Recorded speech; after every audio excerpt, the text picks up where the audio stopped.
인간의 죄는 하나님과 인간 사이를 가로막는 장벽입니다. 그 죄의 장벽으로 인해서 인간은 하나님께로부터 비롯되는 절대적인 평강, 참 샬롬을 상실해버리고 말았습니다. 오늘날 우리가 동서남북 세계 그 어느 곳을 둘러보아도 참 샬롬이 없는 것은 비단 이 시대에 국한된 현상이 아니라고 했습니다. 아담과 하와가 에덴 동산에서 범죄하고 실락운하는 바로 그 순간부터 인간은 참 샬롬을 잃어버리고 말았습니다. 이유는 오직 하나, 죄의 장벽으로 인함이었습니다. 만유의 주 되신 예수 그리스도께서는 그 죄의 장벽을 허물어 주신 구원자셨습니다. 인간이 받아야 할 죄의 형벌을 대신 받아주시기 위해서 머리에서부터 발끝까지 당신의 온 전신을 십자가의 제물로 내어 놓으심으로 하나님과 인간 사이를 가로막고 있던 죄의 장벽을 허물어 주셨을 뿐만 아니라 거룩하신 하나님과 죄인인 인간을 이어주는 다리가 친히 되어 주셨습니다. 바로 그 다리를 통해서 하나님의 영원한 생명이 우리에게 임하게 되었습니다.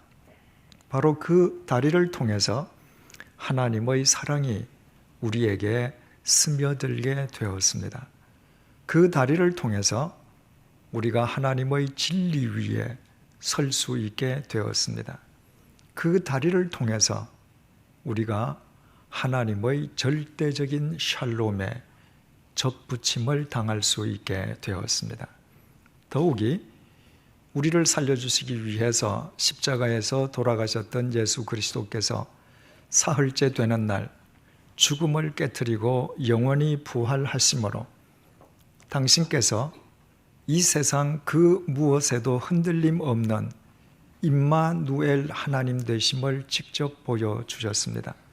그러므로 예수님께서 우리를 위해서 지셨던 십자가야말로 하나님의 절대적인 샬롬에 우리를 덧붙여 주시기 위한 더하기 표라고 했습니다. 이런 관점에서 베드로가 이방인 고넬료 일행에게 하나님께서 예수 그리스도의 십자가를 통해 성취하신 구원의 복음을 화평의 복음이라고 설명한 것은 대단히 적절한 표현이었습니다. 그 당시 시대에도 참된 샬롬이 없기는 매 한 가지였고 그 시대의 사람들 역시 참 샬롬에 목말라 하고 있었음은 오늘날의 우리와 똑같았기 때문입니다. 화평의 복음을 전하는 베드로의 설교는 본문 36절, 37절에서 이렇게 이어지고 있습니다. 만유의 주 되신 예수 그리스도로 말미암아 화평의 복음을 전하사 이스라엘 자손들에게 보내신 말씀 곧 요한이 그 세례를 반포한 후에 갈릴리에서 시작하여 온 유대에 두루 전파된 그것을 너희도 알거니와. 표준 세번역 성경은 이 구절을 아주 이해하기 쉽게 번역했습니다. 하나님께서는 이스라엘 자손에게 말씀을 보내셨는데 곧 예수 그리스도를 통하여 평화를 전하셨습니다. 예수 그리스도는 만민의 주님이십니다.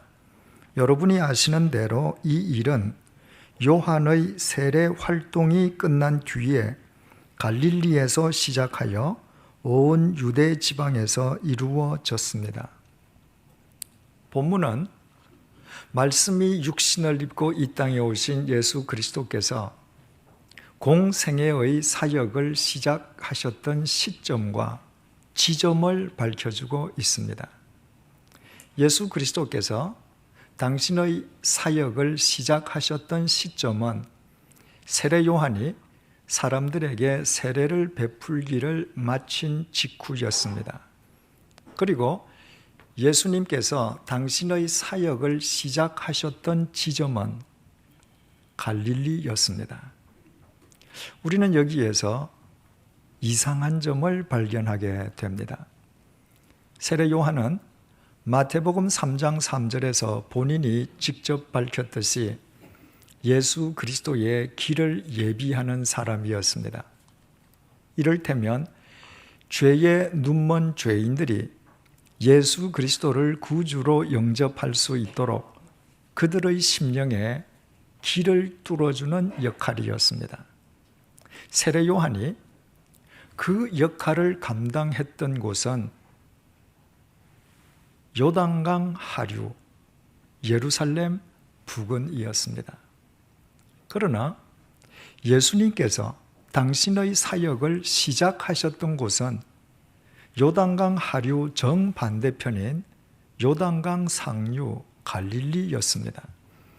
세례 요한이 예수님 당신의 사역을 예루살렘 부근에서 준비했다고 해서 예수님께서 당신의 사역을 그곳에서부터 시작하신 것이 아니었던 것입니다.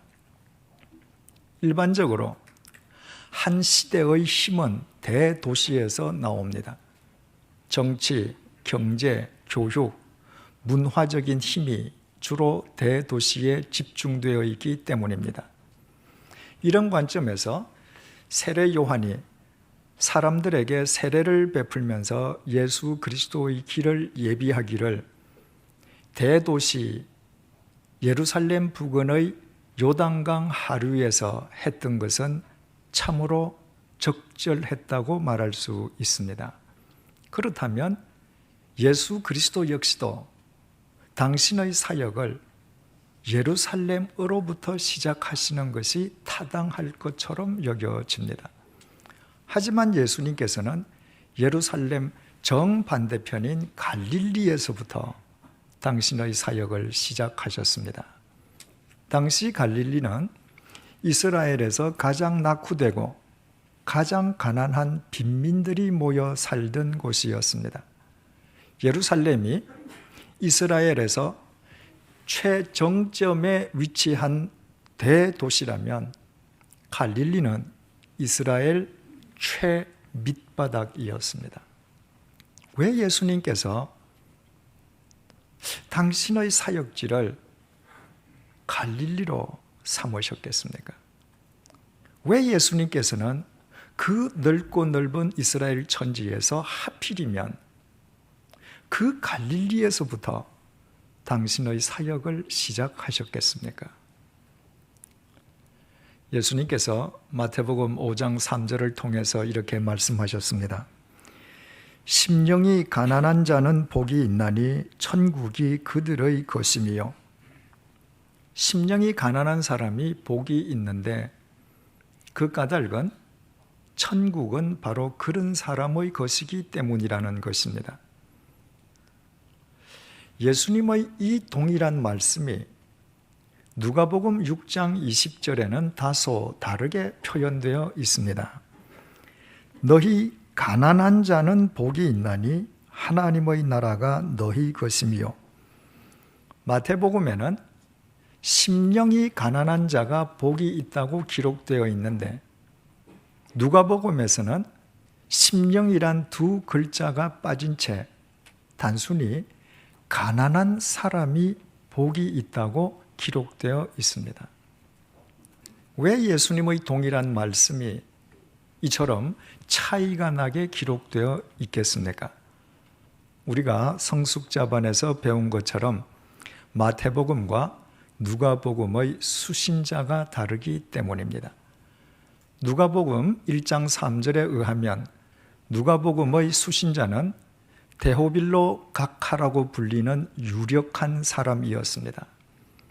데오빌로는 2000년 전에 당시 사람들로부터 각하라고 호칭될 정도로 지닌 것이 많고 지체가 높은 사람이었습니다. 따라서 누가는 그 지체 높은 데오빌로 각하에게 단순히 가난한 사람이라고만 말을 함으로써 예수님의 진의를 더 정확하게 전달할 수 있었던 것입니다. 따라서 가난한 자는 복이 있다는 누가의 증언은 이런 의미였습니다. 테오빌로 각하여, 당신은 가진 것도 많고 지식도 많고 지체 높은 분입니다. 그래서 당신은 스스로 믿는 구석이 많습니다. 그러나 당신이 당신에 대해서 믿는 구석이 많은 만큼 하나님을 믿는 마음은 상대적으로 작을 수밖에 없습니다. 그러나 가난한 사람들은 자기에게 의지할 것이 없으므로 그들은 복됩니다. 그들은 오직 하나님 나라만 소망하는 자들이기 때문입니다. 이런 의미였습니다. 교우님들 가운데에 지하실에 새 들어 사는 교우님들의 기도 제목은 창문이 달려있는 반지하나 1층으로 이사 가는 것입니다. 그리고 실제로 반지하나 창문이 달려있는 1층으로 전셋집을 옮긴 뒤에 하나님께서 햇빛이 들어오는 집을 주셨다고 감사의 눈물을 흘리는 교우분들을 저는 여러 분 배웠습니다. 서울 근교 농촌 마을의 단칸 토방, 창문 하나 없는 토방에서 살던 세 식구의 기도 제목 역시 창문이 달려있는 단칸방으로 이사가는 것이었습니다. 마침내 그들이 창문이 달린 단칸방으로 이사갔을 때 그 세 식구 역시 하나님 앞에서 감사의 눈물을 흘리는 것을 보았습니다. 여러분은 여러분의 집 안방에 달려있는 창문이 하나님께서 주신 것이라고 하나님께 감사드리며 눈물을 흘려 보신 적이 있습니까? 여러분 집 방으로 쏟아져 들어오는 햇빛 앞에서 하나님께 감사하며 감격과 감사의 울음을 터뜨려 보신 적이 있습니까? 만약 없다면 그것은 여러분이 가진 것이 많기 때문입니다. 이처럼 가진 것이 많은 사람은 하나님께 감사드릴 일이 작을 수밖에 없습니다. 반면에 마태복음의 수신자는 가난한 유대인들이었습니다. 그래서 마태는 그 가난한 유대인들에게 심령이 가난한 자가 복이 있다고 증언했습니다. 단지 가난하다고만 해서 절로 혹은 그냥 물질을 초월할 수 있는 것은 결코 아닙니다. 가난하기 때문에 도리어 더 물질에 눈이 멀어 물질에 더 집착하거나 물질을 탐닉할 수 있습니다. 가난하기 때문에 물질에 관한 한 더 마음이 완악해질 수도 있습니다. 그래서 누가는 지체 높은 테오빌로에게 각하는 단 한 번도 집 안의 창문을 감사해 본 적이 없으시지요. 그러나 창문이 하나님께서 주신 것이라고 감사하는 가난한 사람들은 복이 있습니다. 하나님의 나라는 그들의 것이기 때문입니다. 라는 식의 메시지를 전할 수 있었지만 마태의 경우는 달랐습니다. 마태가 가난한 유대인들에게 심령이 가난한 자가 복이 있다고 증언한 것은 이런 의미였습니다. 너희들이 단지 가난하다는 이유만으로 복된 것은 결코 아니다. 먼저 너희의 심령이, 마음이 가난해져야 한다. 너희들의 마음이 가난해지지 아니하면 너희의 공궁함이 너희를 그 누구보다도 완악한 사람으로 만들 수 있기 때문이다. 가난한 심령, 가난한 마음이란 자기 자신을 의지하지 않는 마음입니다. 경제적인 빈부에 상관없이 더 이상 자기 자신의 것을 의지하지 않는 마음입니다. 그 마음은 철저한 자기 절망으로부터 비롯됩니다.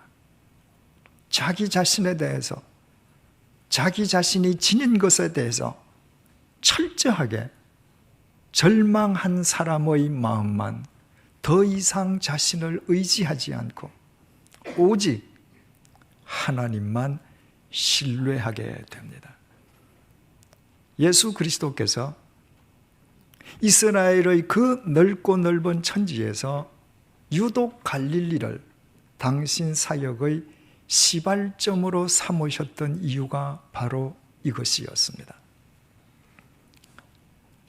세례 요한이 세례를 베풀면서 예수 그리스도의 길을 예비했던 요단강 하류 부근의 예루살렘은 다윗 왕조의 총본거지로서 근 1000년 동안 이스라엘의 지배층이 그곳에서 살았습니다.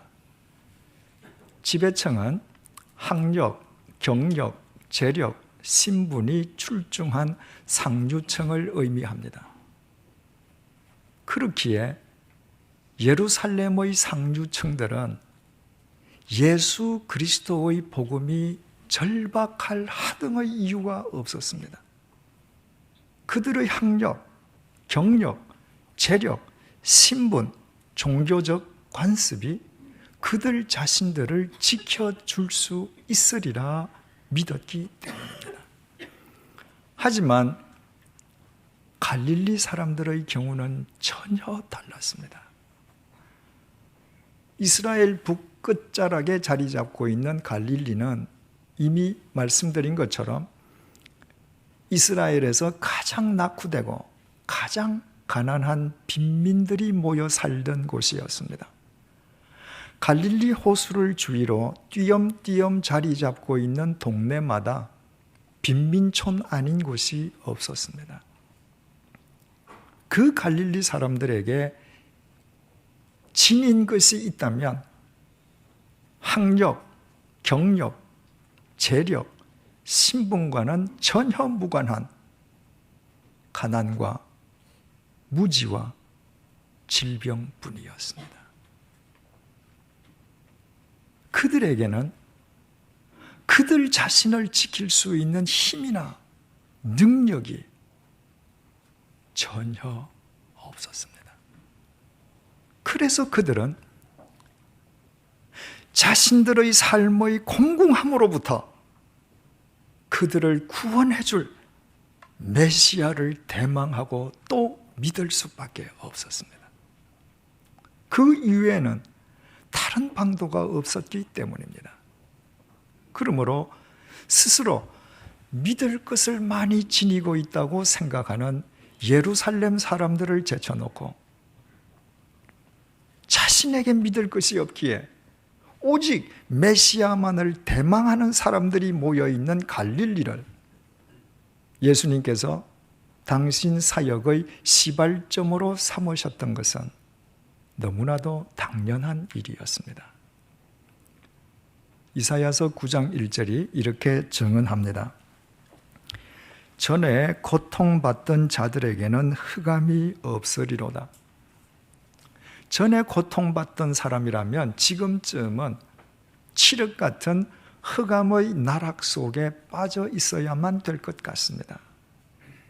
그런데도 전에 고통받던 자들에게는 흑암이 없다고 성경은 단언하고 있습니다. 어떻게 그것이 가능할 수 있겠습니까?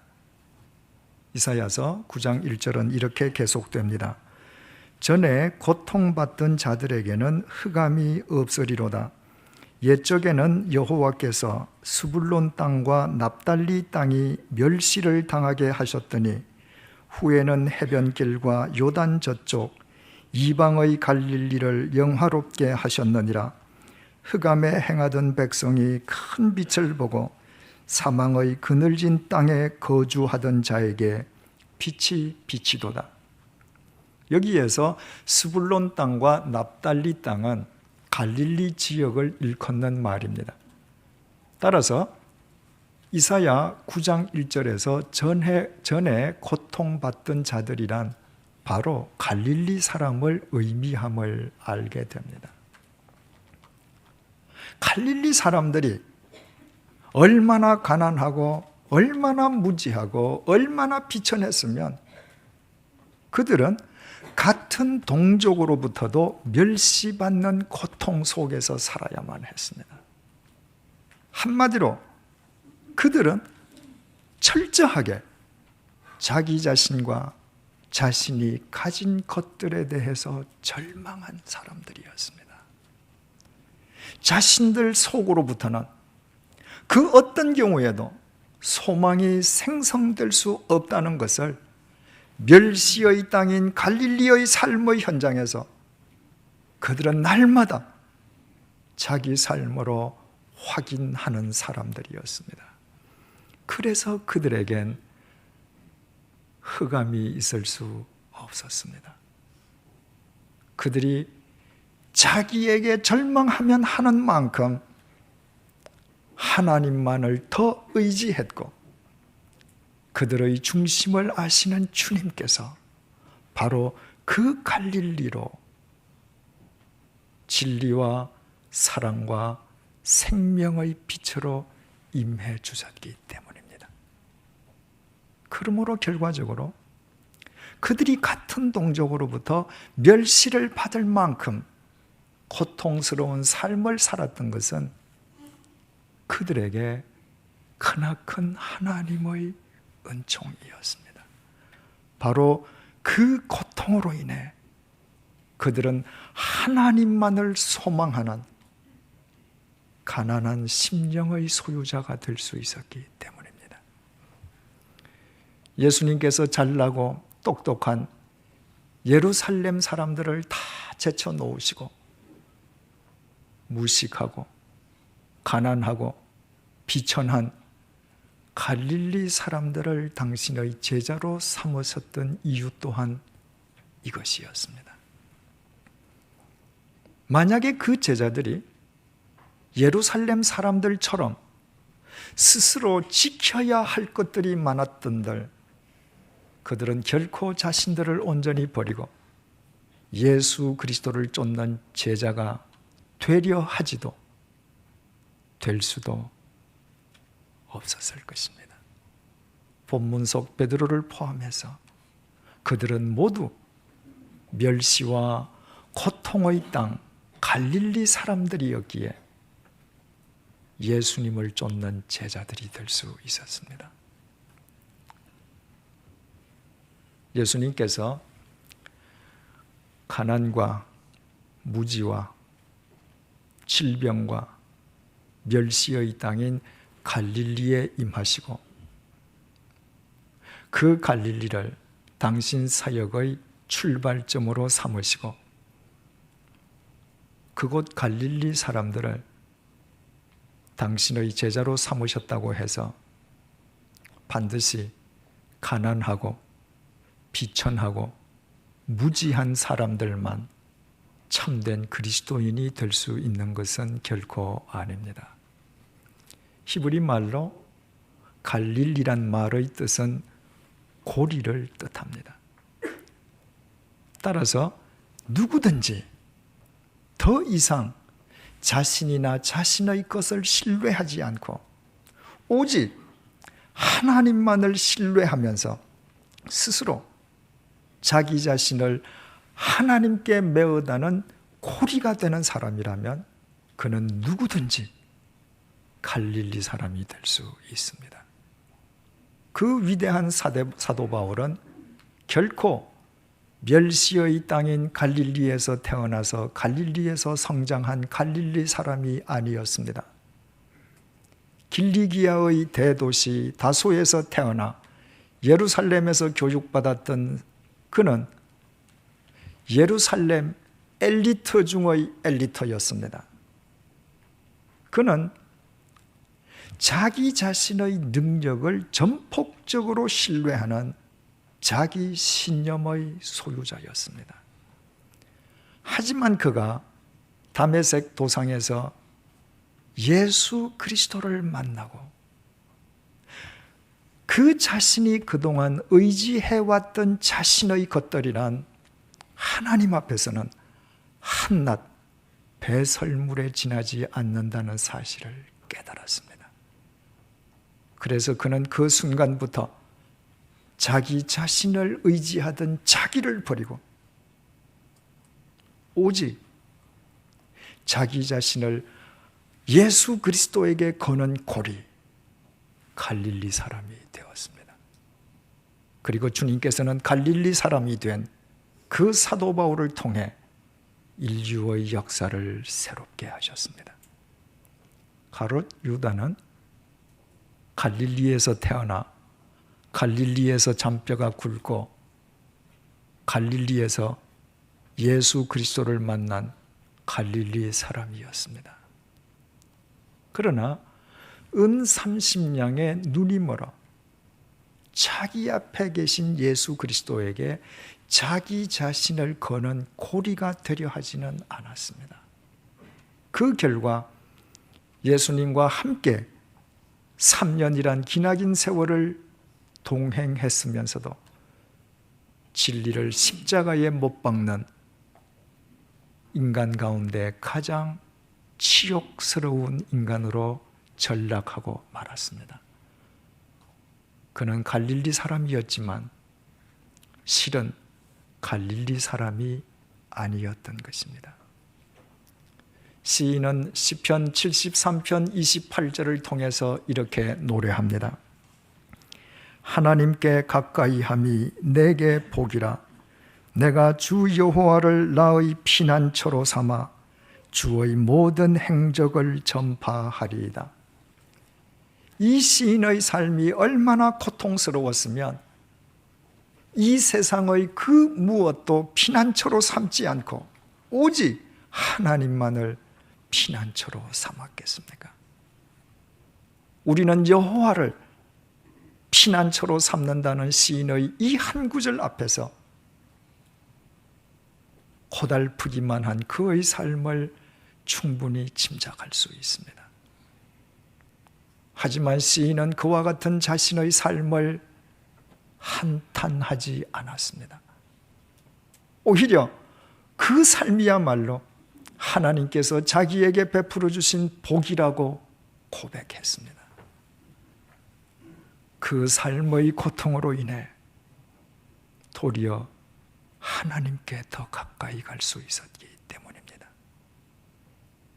그 삶의 고달픔으로 인해 더 이상 자기 자신을 의지하지 않고 하나님께 자기 자신을 메어다는 고리, 갈릴리 사람이 되었기 때문입니다.